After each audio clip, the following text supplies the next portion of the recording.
நீங்க ரொம்ப நேரமா யோசிச்சுட்டு இருக்கிறத பார்த்தா ஏதோ மனக்குழப்பத்துல இருக்கிற மாதிரி தெரியுது. உங்களுக்குள்ளேயே போட்டு பிரச்சனையை குழப்பிக்கிட்டு இருந்தா பிரச்சனை எதுவும் தீராதுங்க. யார்கிட்டயாவது ஷேர் பண்ணிக்கணும். நான் உங்க பொண்டாட்டிங்க. எதுவா இருந்தாலும் தயவு செஞ்சு என் கூட ஷேர் பண்ணிக்கோங்க.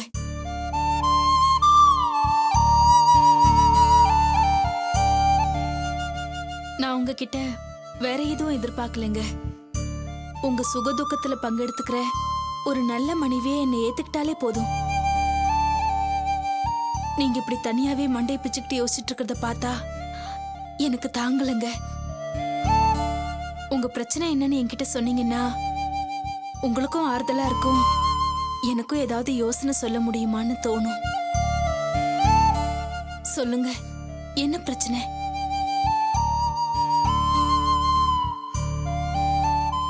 வேற ஒன்றும் இல்லை. அர்ச்சனா பிரச்சனையில் என்ன முடிவு எடுக்கணும் தான் ஒரே குழப்பமா இருக்கு. இதுல குழம்புறதுக்கு ஒண்ணுமே இல்லைங்க. நான் நிச்சயமா அர்ச்சனா வாழ்க்கையை கெடுக்கல. அத புரிஞ்சுக்கிட்டதுனாலதான் மாமா முதல்ல என் பக்கம் வந்தாரு. கல்யாணத்தையும் அவரே நடத்தி வச்சாரு. அதுக்கப்புறம் என் பேச்ச கேட்டுட்டு போய் நீங்களும் விசாரிச்சு தெரிஞ்சுக்கிட்டீங்க. செல்வம் நல்லவருங்க. அவரு கூட நம்ம அர்ச்சனாவை சேர்த்து வச்சா அவ வாழ்க்கை அமோகமா இருக்குங்க. மாமாவையும் என்னையும் அத்தை டோட்டலா அவாய்ட் பண்ணிட்டாங்க. என்னங்க, இதுக்கு நீங்க தாங்க ஏதாவது ஏற்பாடு பண்ணணும். நான் மட்டும் எப்படி அம்மாவுக்கு எதிரா? நான் அத்தைக்கு எதிரா உங்களை பேசுங்கன்னு சொல்லல.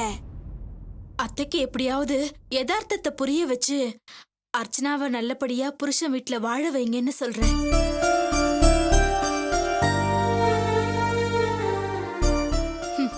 உங்க கோயம்புத்தூர் அத்தை போகும்போது என்ன சொல்லிட்டு போனாங்க?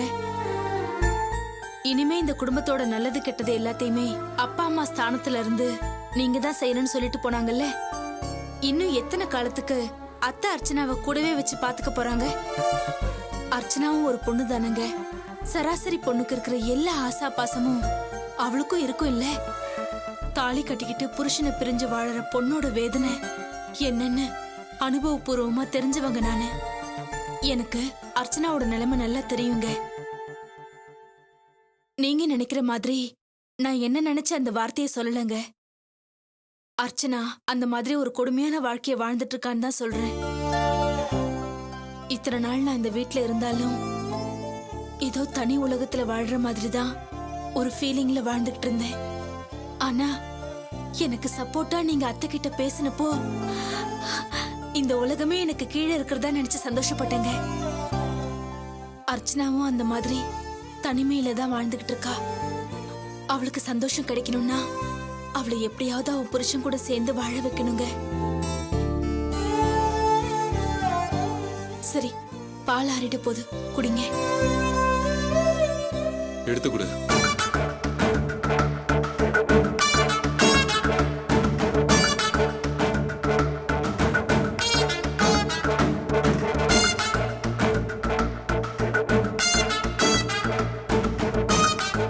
இந்தாங்க.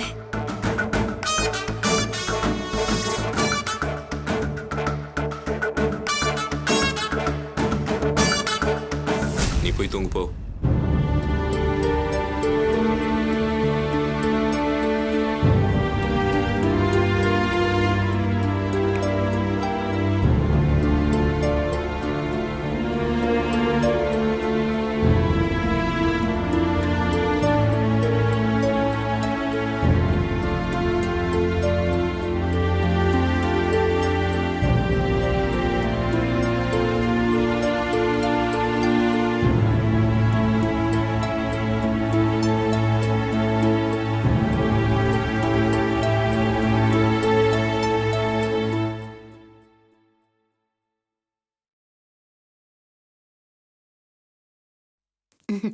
கேக்குறதுக்கு ரொம்ப சந்தோஷமா இருக்கு ஜெயந்தி. உன் முகத்துல சந்தோஷத்தை பார்த்து எவ்வளவு நாளாச்சு. ஆமாமா, வேண்டா வெறுப்பா பாத்துட்டு இருந்த என் புருஷன் என்னையும் ஒரு மனுஷியா மதிச்சு நான் பேசுறதெல்லாம் காது கொடுத்து கேட்க ஆரம்பிச்சிட்டாருமா. எரிஞ்சு விழுந்த என் மாமியார் கிட்ட எனக்காக பறிஞ்சு பேசினாரு. இதெல்லாம் நீ கொடுத்த மனசோர் ஐடியாவனாலதான். என் அனுபவத்துல இந்த மாதிரி எத்தனை பிரச்சனைகளை தீர்த்து வச்சிருப்பேன். என் பொண்ணுக்கு ஒரு பிரச்சனைனா பாத்துட்டு சும்மா இருப்பேனா? எப்படியோ நம்ம போட்ட திட்டம் இப்பதான் நடக்க ஆரம்பிச்சிருக்கு.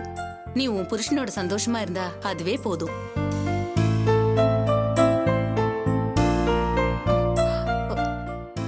ஜெயந்தி, என்ன உன் முகம் திடீர்னு வாடிடுச்சு? என் புருஷன் மனசு மாறிக்கிட்டு வர்றது என்னமோ நிஜம்தான். ஆனா அதுக்காக நம்ம பெருசா சந்தோஷப்பட்டுக்க முடியாதுமா. வீட்ல படுக்க தனித்தனியா தான் இருக்கு.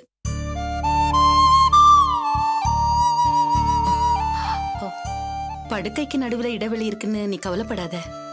அதான் மனசுக்குள்ள இருக்கிற இடைவெளி குறைஞ்சிடுச்சுல்ல, கூடிய சீக்கிரம் எல்லாம் சரியாயிடும். எனக்கும் அந்த நம்பிக்கை வந்துருச்சுமா.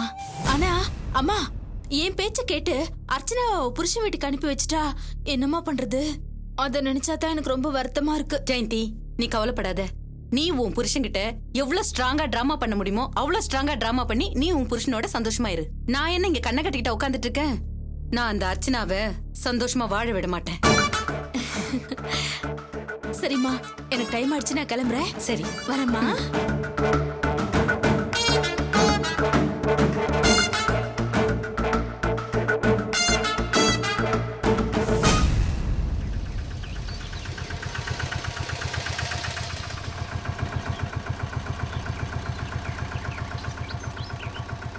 பார்த்து எல்லாத்தையும் எடுத்துக்க. இந்தா கொடு. பார்த்துப்பா, மெதுவா பார்த்து இறங்கு. ஏமா ஏமா நோயாளி இருக்கீங்க? அதுக்கு இல்லப்பா, அடிபட்டு 2 நாளா ஆஸ்பத்திரியில இருந்துட்டு வர. பார்த்து மெதுவாவா. டாக்டர் தான் ஒன்றும் இல்லைன்னு சொல்லிட்டாருல, அதுக்கு ஏன் தேவையில்லாம பயப்படுறீங்க? மெதுவாவா. என்னால் இப்போ கூட போய் ஷெட்ல வேலை செய்ய முடியும். இல்ல செல்வம், டாக்டர் உன்னை நல்லா ரெஸ்ட் எடுக்கணும்னு சொல்லியிருக்காருல்ல. அதான் 2 நாள் ஹாஸ்பிட்டலே ரெஸ்ட் எடுத்தாச்சுல்ல, விடுங்க. சரி சரி, மெதுவா இருப்பா, நான் எடுத்து போடுறேன். ஏய், ஃபேனை போடுறி. ஜூஸ் ஏதாவது சாப்பிட்றியாப்பா? இல்லைம்மா, வேண்டாம்.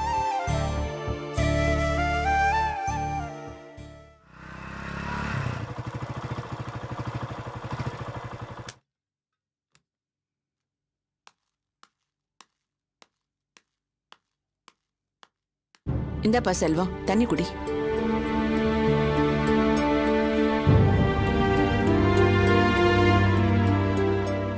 வாசு, ஹாஸ்பிட்டல் பில் எல்லாம் கட்டிட்டியா? அது கட்டலன்னா அண்ணன் வெளியே விட்டுருப்பாங்களா என்ன? சரிப்பா, ஹாஸ்பிட்டல் பில்லு போக மீதி பணம் வச்சிருக்கியா? என்கிட்ட எங்கம்மா மீதி பணம் இருக்கு? அதுவும் பெரியப்பா கரெக்டா ஹாஸ்பிட்டல் பில்லுக்கு மட்டும் தான் பணம் கொடுத்தாரு. பாக்கி 2000 ரூபாய் இருந்தது, அதுக்கு நான் கடலை பருப்பி வாங்கி சாப்பிட்டேன். அந்த காசு கொடுக்க அவர் என்ன பேச்சு பேசினா தெரியுமா என்கிட்ட? எல்லாத்துக்கும் உன் வீட்டுக்காரர் தான் காரணம். அவர் மட்டும் வீட்டுக்கு வரட்டும், நடு வீட்டுல அப்படியே கண்டதுனமா வெட்டி போடுறேன். என்னடா இது? அப்பாவை கொஞ்சம் கூட மரியாதை இல்லாம வெட்டிடுவேன் குத்திடுவேங்கிற. எங்கிருந்து வந்துச்சு இந்த பழக்கம்லாம்? நீங்க சும்மா இருங்கண்ணே. நீங்க இப்படி பொறுமையா இருக்கிறதுனாலதான் இன்னைக்கு அந்த ஆள் ஆட்டை கடிச்சு மாட்டை கடிச்சு கடைசியில மனுஷனை கிடைச்ச கதையாயிடுச்சு. இத்தனை நாளா வீட்டுல இருந்த தட்டுமுட்டு சாமான திருடி வித்து தான் குடிச்சிட்டு இருந்தாரு. இப்ப கடைசியில நான் கஷ்டப்பட்டு சம்பாதிச்ச சம்பள பணத்திலையும் கை வச்சுட்டாரு. அந்த ஆளு இன்னைக்கு 2ல 1 பார்க்காம விட மாட்டேன். அவரு இன்னைக்கு வரட்டும். அவரை இன்னைக்கு நீ அண்ணன் சொல்லிட்டே இருக்காரு, நீ பாட்டு எதிர்த்து பேசிட்டே இருக்க. சம்பாதிக்கிறோன்ற திமிரா? ஒரு தடவை உன் பணத்தை எடுத்துட்டாருன்னு இவ்வளவு கோவப்படுற? அண்ணனோட பணத்தை எவ்வளவு தடவை எடுத்திருப்பாரு? இது வரைக்கும் அண்ணன் ஏதாவது சொல்லிருக்காங்களா? பாக்யா, பாக்யா பண்ணிட்டாரு. இன்னைக்கு அவரை வெட்டாம விட மாட்டேன். சும்மா இருடா. என்ன சும்மாரு? நீங்க எப்ப பார்த்தாலும் என்ன அடக்கி. சும்மா இருங்கிறாங்களா? பேசாம இரு. சீக்கிரம் வா. வரேன் வரேன். டேய் வாசு,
பாக்யம், என்ன பார்த்து கொண்டிருக்கிறாய்?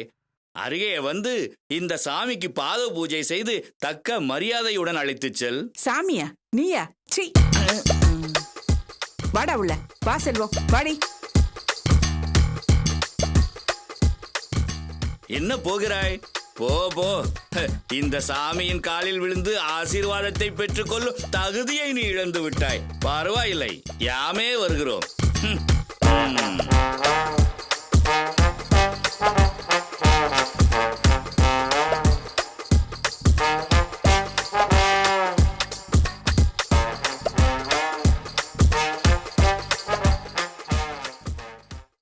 ஆமா, 2 நாளா எங்கேயா போயிருந்த? ஆளையே காணோம். என்ன கேள்வி கேட்டு விட்டாய் பாக்கியம்.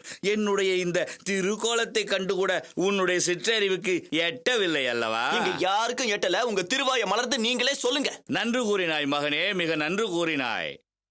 ஹரிஹரசுதன் ஐயப்பனை காண்பதற்கு நீங்கள் அனைவரும் சதி செய்து எனக்கு மாலை போட்டு விட்டீர்கள் அல்லவா? சரி சரி, நான் அந்த விரதத்தை முடிக்காமல் மாலையை கலட்ட வேண்டிய நிர்பந்தம் ஏற்பட்டதல்லவா? அல்லவா இல்ல, நீங்க எங்க எல்லாருக்கும் கொடுத்த அல்வா. குறுக்கே பேசக்கூடாது மகனே, நான் குழம்பி விடுவேன்.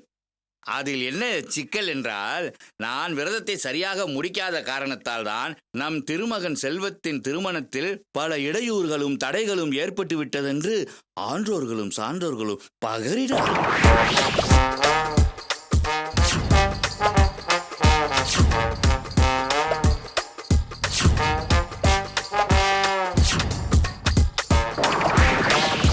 நடந்து போன தவறை சரி செய்வதற்காகத்தான் நான் எரிமேலி சென்று மாலையை போட்டுக்கொண்டு பேட்டையிலே 4 துள்ளு துள்ளிவிட்டு ஐயப்பனை கண்டு தரிசனம் செய்துவிட்டு திரும்பிக் கொண்டிருந்தேன்.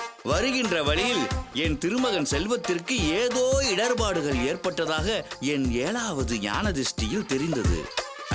மகனே செல்வம், என்ன நடந்ததென்று பகரு. இங்க பாருங்கப்பா, இந்த சீன் எல்லாம் நம்ம கிட்ட வேண்டாம். என் சம்பள பணத்தை நீங்க என்ன பண்ணீங்க அத சொல்லுங்க. நான் கஷ்டப்பட்டு ட்ரைசைக்கிள் மிதிச்சு தெரு தெருவா தண்ணி கேன் போட்டு சம்பாதிச்ச காசு அது. இந்த ஆள் அந்த பணத்தை எடுத்துட்டு போய் குடிச்சு கும்மால போட்டுட்டு இப்ப இங்க வந்து சாமியா சாமனு சீன் போட்டுட்டு இருக்காரு. அப்பனே வாசு, என்ன கொலைகாரனா மாத்தாதீங்க. குற்றம் செய்தால் தண்டனை கிடைக்கும் மகனே. மகனே வாசு, நீ தண்ணீர் விற்ற காசை நானும் தண்ணீரில் தான் கரைத்தேன். அது வேறொன்றும் இல்லை, பம்பையின் ஆற்று தண்ணீரில் நம் குடும்ப பாவத்தை எல்லாம் கரைத்து விட்டேன். கோயிலுக்கு போனோம்னா அம்மா கிட்ட பணம் கேட்டா கொடுப்பாங்கல்ல, அதுக்கு ஏன் சொல்லாம கொள்ளாம ஏன் பணத்தை எடுத்துட்டு போனீங்க? யாரிடம்? உன் தாயாரிடமா? நான் உண்மையை கூறி பணம் கேட்டிருந்தா இந்த தர்ம பத்தினி எனக்கு பணம் தந்திருப்பாளா? தந்தே இருக்க மாட்டாள். அதனால்தான் மெய்ப்பொருளை காண உன் பொருளை எடுத்துச் சென்றேன். சரி, கோயிலுக்கு போன பிரசாதம் எங்க? ஐயப்பனை தரிசனம் செய்துவிட்டு பிரசாதம் இல்லாமல் வருவேனா இந்த பக்தன்? என்ன நினைத்து விட்டாய் என்னை? சுவாமியே சரணம் ஐயப்பா. 2 கையை பணிவாக நீட்டு தாயே. ஆமா, இதுக்கு ஒன்றும் குறைச்சல் இல்லை.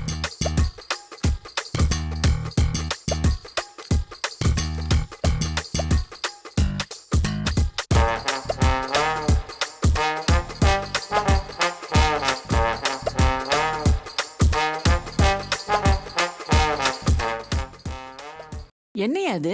புளிப்பு மிட்டாயி நாம கட்டியும் ஐயப்பன் கோயில் பிரசாதம் சொன்ன? அது வேற ஒன்றும் இல்லை. இப்போதெல்லாம் சபரிமலையில் அரவண பாயாசம் தீர்ந்து விட்டால் புளிப்பு மிட்டாய் தருகிறார்கள். ஐயப்பன் கோயில சந்தனம் தானே கொடுப்பாங்க, அது என்ன நாம கட்டி? அது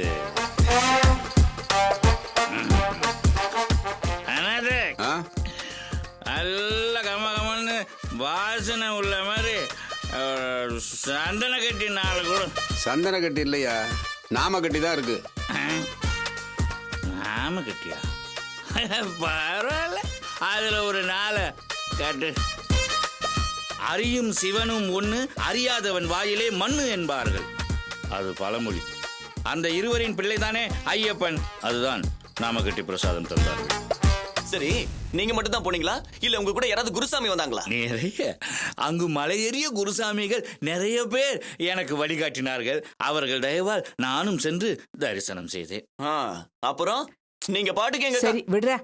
அவர் என்ன சாமி விஷயத்துல பொய்யா சொல்ல போறாரு? சரியாக சொன்னாய் வாக்கியம். என்னை சரியாக புரிந்து கொண்டவர் நீ என்பதை மீண்டும் ஒரு முறை அனைவருக்கும் நிரூபித்து விட்டாய். பாக்கியம், அடியேன் வெகு தூரத்தில் இருந்து நடந்து வந்ததால் மிகவும் களைப்பாகவும் பசியாகவும் தாகமாகவும் இருக்கிறேன். நான் சென்று நீராடி விட்டு வருகிறேன். நீ ஆகாரம் எடுத்து வை.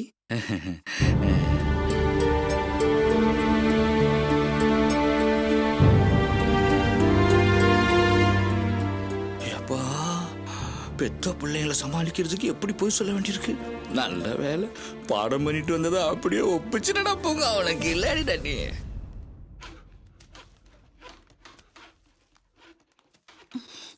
அம்மாமா அங்க பாருங்களேன், அது கோமதி மாதிரி இல்ல? அவ இருக்காதுமா, அவ எங்கே வந்து வேலை செய்ய போறா?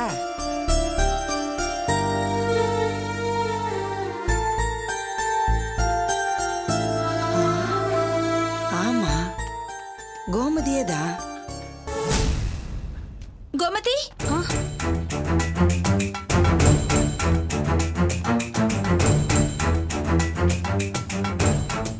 அவ இதுக்கு இங்க வேலை பாக்குறா? என்ன கோமதி இது? உனக்கே இந்த நிலைமை என்னாச்சு? என்ன பண்றது அர்ச்சனா, எல்லாம் என் தலையெழுத்து. என் புருஷனை பத்தி தான் உனக்கு நல்லாவே தெரியுமே. தினம் தினம் குடிச்சிட்டு வந்து என்னையும் அடிக்கிறாரு, பிள்ளைங்களையும் அடிக்கிறாரு. என் அப்பா அம்மா பார்த்தாங்க, அவன் கூட வாழ்ந்தது போதும்னு என்னை எங்க வீட்டுக்கே கூட்டிட்டு வந்துட்டாங்க. நான் படிச்ச படிப்புக்கு வேற என்ன வேலை கிடைக்கும்? சித்தாள் வேலை தான் கிடைக்கும். இதுக்கு தான் பொண்ணுங்களை கட்டி கொடுக்கும்போது நல்ல இடமா என்ன ஏதுன்னு விசாரிச்சுட்டு கட்டி கொடுக்கணும். சரி, அதுக்கப்புறம் உன் புருஷன் வந்து உன்னை கூட்டிட்டு போலையா? நடுவுல ஒரு நாள் வந்து நான் திருந்திட்டேன்னு சொன்னாருங்க. அதை நம்பி நானும் பிள்ளைங்களை கூட்டிட்டு வீட்டுக்கு போனேன். கொஞ்ச நாள் குடிக்காம தான் இருந்தாரு. திரும்பவும் பழையபடி குடிச்சிட்டு வந்து என்ன அடிக்கிறதும் பிள்ளைங்களை அடிக்கிறதும் தினம் தினம் அந்த சித்திரவதை அனுபவிக்க முடியாம எங்க அம்மா வீட்டுக்கே திரும்ப நான் பிள்ளைங்களை கூட்டிட்டு வந்துட்டேன். படிக்கிற காலத்துல எவ்வளவு வசதியோட வாழ்ந்தவனி இப்ப இந்த கல்லையும் மண்ணையும் சுமந்துக்கிட்டு. அப்ப என் அப்பா சம்பாதிச்சாரு, சந்தோஷமா இருந்தேன். இப்போ எல்லாத்தையும் என் புருஷன் அழிச்சிட்டானே, என்ன பண்றது? உண்மையை சொல்லணும்னா இந்த கல்லையும் மண்ணையும் சுமக்கிறது கூட எனக்கு கஷ்டமா தெரியல. ஒரு பொண்ணு அவ புருஷன் கூட வாழாம தனியா இருந்தா இந்த ஊர் உலகம் அவளை பாக்குற பார்வை இருக்கே, அது ரொம்ப கொடுமை அர்ச்சனா.